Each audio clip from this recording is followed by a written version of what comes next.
us down, they're driving us down, and you young folks who have a lifetime of employment and work ahead of you are facing overwhelming odds that my generation really didn't have to face. We're coming in on the tail end of it.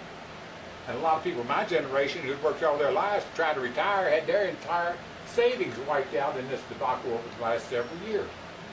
That wasn't happenstance that happened, folks. The people who engineered that have computers that will process 1 billion bytes of information a second. They knew what was coming.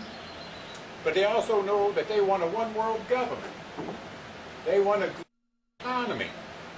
And as long as the United States special, as long as the United States had a higher standard of living, as long as the United States gave its citizens rights of privacy and constitutional rights, we were apart from the rest of the world.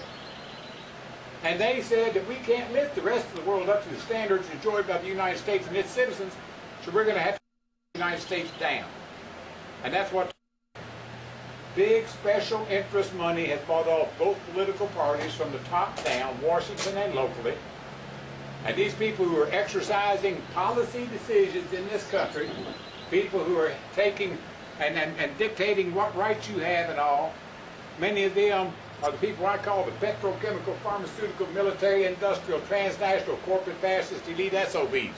And they see the Constitution and the Bill of Rights as impediments to the implementation of a new world order and global economy. You know, and they're not warm and fuzzy about you, your children, or your grandchildren. So, you know, what our campaign is about is, does America still have, does the Constitution and the Bill of Rights and individual privacy and individual sovereignty still mean anything, or is it dead? We want to see it alive again. That's what made America great. It's what set us apart. I'd like to see if we could set Kentucky apart by utilizing the same principles. Now, we've all heard the phrase life, liberty, and pursuit of happiness, but it's not a federal law. It was in the Declaration of Independence, which is not law. They adopted the Constitution as law to try to protect that concept, but it's taking a real battle right now. But the state of Kentucky has a Constitution too. And the number 1 section of the state Constitution guarantees you the right to life, liberty, and the pursuit of happiness. So it is a constitutional right in the state of Kentucky. We're going to see if that still has a pulse. And section number 3 says a vote of the majority can't take it away from you. So these laws that these legislators are passing up here at the behest of the law enforcement agencies and their big overbloated budgets and overflowing jails and failed policy of this war on drugs, you know, and the right to have a dog come up and sniff you, your car, and all just belongings just because you fit some sort of profile of a hippie or somebody looks like they might have some herb in their car.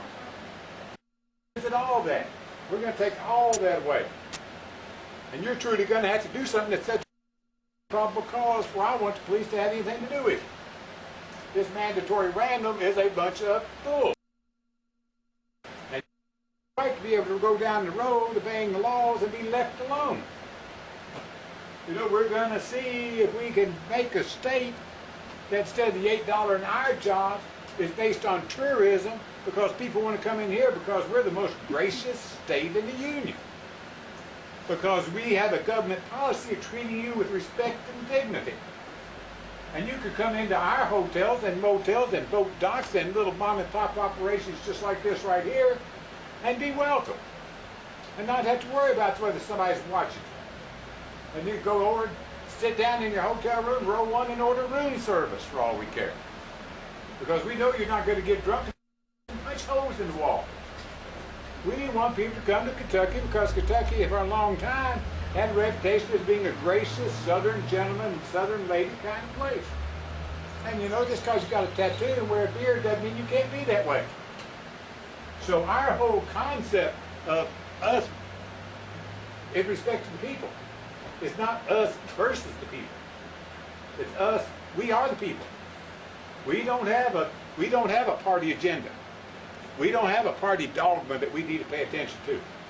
Our dogma is the Constitution and the Bill of Rights.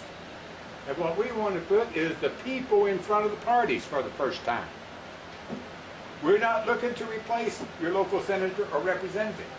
We're not looking to replace the Democrats or the Republicans, except in the governor's office.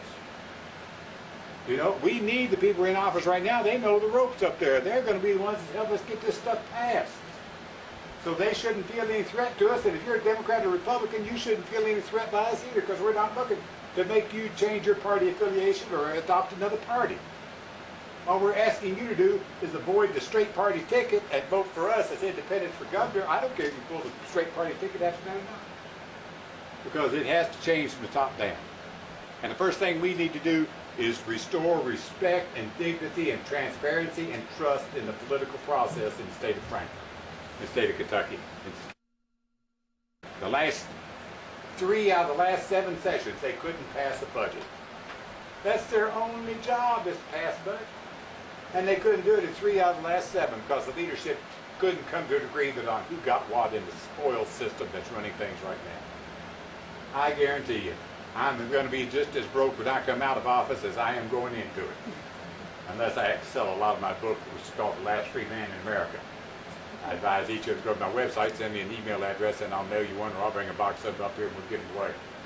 It's my autobiography, The Last Free Man in America. And that's a challenge, not a title. If you can be more free than I am, by golly, do it, because you lift all of us up when you personify what America's supposed to be about. Now,